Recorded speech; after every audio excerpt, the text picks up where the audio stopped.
ట్రైలర్లో రాసినటువంటి డైలాగ్స్ కూడా కొన్ని చాలా హాంటింగ్గా ఉన్నాయి. వాళ్ళు ఇక్కడ మతమన్నా మారాలి, రాజ్యమన్నా వదలాలి. అట్లాగే మతం మారితే దోస్తి, మారకపోతే దుష్మన్. హిందువులుగా పుట్టి బానిసలయ్యంటారు, ఇస్లాంలోకి మారి మాలిక్లు అవ్వండి. ఓంకారం వినిపించకూడదు, కాషాయం కనిపించకూడదు. ఇది మాట కాదు, నిజాం శాసనం. సో ఇలాంటి డైలాగ్స్ ఉన్నాయి. అవును సార్. ఇవన్నీ కూడా నేరుగా చాలామంది మనసుల్లోకి దూసుకెళ్ళిపోయేటువంటి విషయాలు. కానీ దీనికి కొంతమంది మతం రంగు పులిమే అవకాశాలు కనిపిస్తున్నాయి కదా, దానికి మీరేం చెప్తారు? నేనేమంటానంటే దీనికి మతం రంగి పూవాల్సిన అవసరం కాదు. ఇది మత చరిత్ర కాదు. నేను చాలా క్లియర్గా చాలాసార్లు చెప్పాను, ఇది గత చరిత్ర. ఎట్ ది సేమ్ టైం ఇప్పుడు మీరు చెప్పిన డైలాగ్స్ ఏమన్నాయో పద పొందిక కుదిర్చొచ్చు నేను, కానీ అవన్నీ నిజాలు. అవన్నీ నిజాలు. ఎందుకంటే ఇప్పుడు ప్రభుత్వాలు ఎన్ని మారినా ఆ ప్రభుత్వం చేసిన చట్టాలు ఉంటాయి, అట్లే చట్టాలు రికార్డ్ అయి ఉంటాయి. ఎస్, అర్థమైంది కదండి. అప్పుడు గస్తీ నిషాన్ తిరుపతి అనే ఒక చట్టం ఉండే, దాని ఉద్దేశమే ఇప్పుడు మీరు చెప్పిన డైలాగులన్నీ. ఓకే. తబ్లిక్ ఫర్మానా అని ఉండేది, దాని ఉద్దేశమే ఇప్పుడు మీరు చెప్పిన డైలాగులన్నీ. ఈ రెండు, ఈ మతం గురించి మాట్లాడాలని ఎవరినైనా ఆ రికార్డ్ చెక్ చేసుకోమని చెప్పండి, అది అబద్ధం అని చెప్పండి, నేను ఎక్కడికైనా వస్తాను. ఓకే. యాక్చువల్గా మీరు ఏవైతే డైలాగ్స్ రాశారో ఈ డైలాగ్స్ ఇలాంటితో పాటు ఉద్దేశం ఓంకారం వినిపించకూడదు, కాషాయం కనిపించకూడదు అని చెప్పి ఎక్కడైతే కనిపించిందో అక్కడ తగలబెట్టాలి ఊర్లని అని చెప్పి ఊర్లు తగలబెట్టిన ఆధారాలు ఉన్నాయి.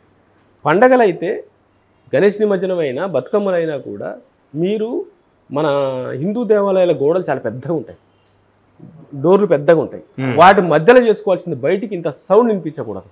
ఓకే అనేది క్రియేట్ చేశారు. ఇదంతా కూడా వాళ్ళ చట్టాల్లో ఉంది. ఆ చట్టాలు గట్టిగా అమలు చేస్తున్న క్రమంలో రజాకారులు మాట్లాడిన మాటలు అవి. ఓకే. వీటికి అంటే ఇప్పుడు ఇలాంటి సినిమాలు వచ్చినప్పుడు ఖచ్చితంగా సెన్సార్ వాళ్ళ నుంచి అభ్యంతరాలు వ్యక్తం అవటమో, లేకపోతే ఈ డైలాగ్ని తీసేయండి అని చెప్పడమో అలాంటి జరుగుతూ ఉంటాయి కదా. మీ సినిమాకి సంబంధించి సెన్సార్ దగ్గర ఏమైనా సమస్యలు ఎదుర్కొన్నారా?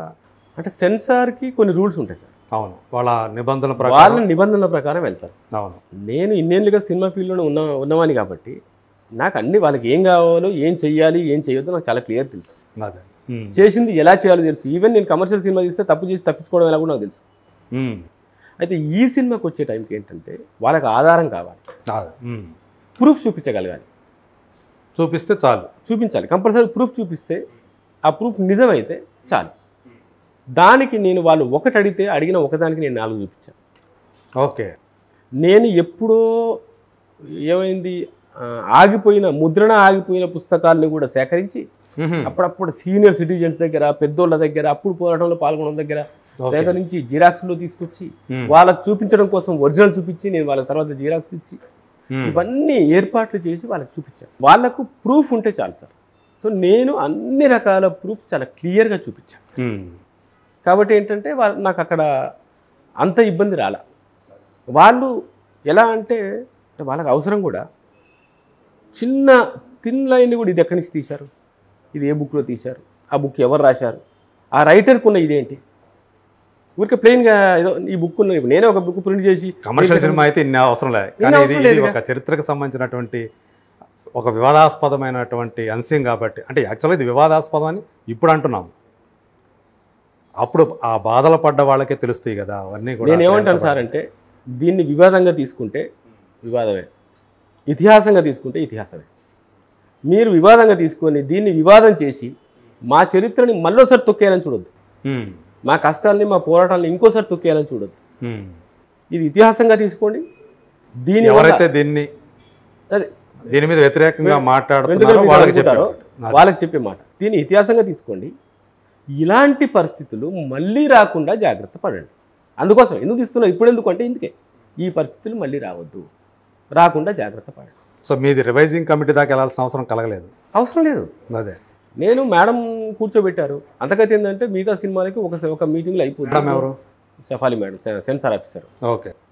ఒకసారి మీటింగ్ అవుతుంది, 2 సార్లు మీటింగ్ అయితే మిగతా సినిమాలకైతే నాకు ఒక 4-5 మీటింగ్లు పడ్డాయి.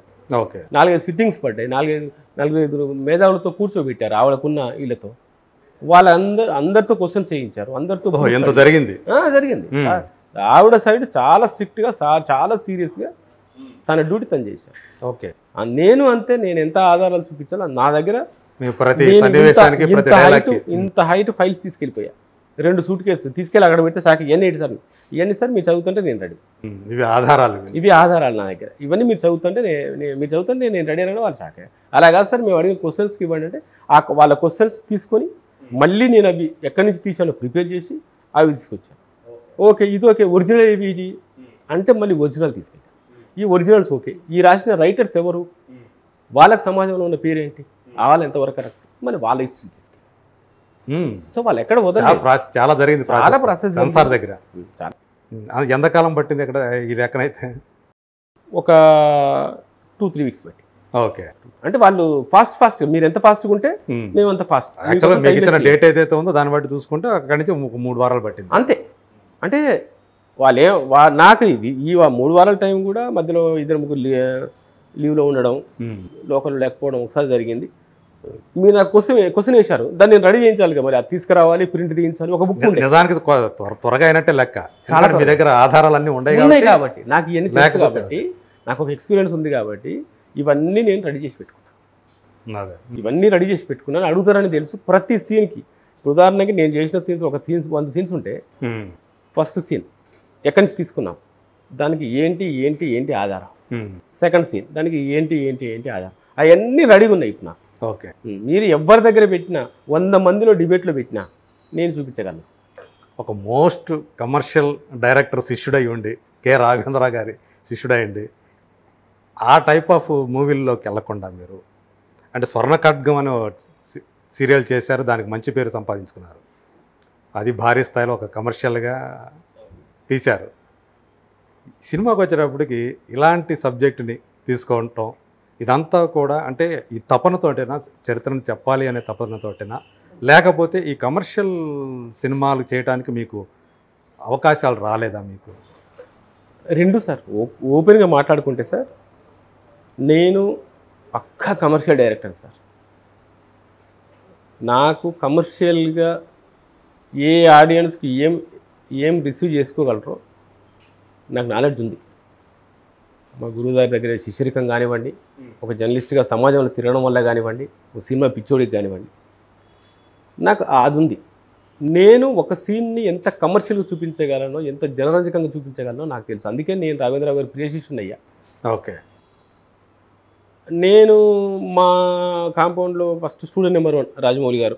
అప్పటి నుంచి కూడా నేను కమర్షియల్ కథలు తయారు చేసుకుంటూ మంచి అంటే ఆ సీజన్కి తగ్గట్టు ఈ సీజన్లో ఏం నడుస్తున్నాయి, సో మనకంటే అవకాశం వస్తే అలాంటి కథ ఉందా లేదా. ఓకే. సీజన్ మారుతూ వచ్చింది.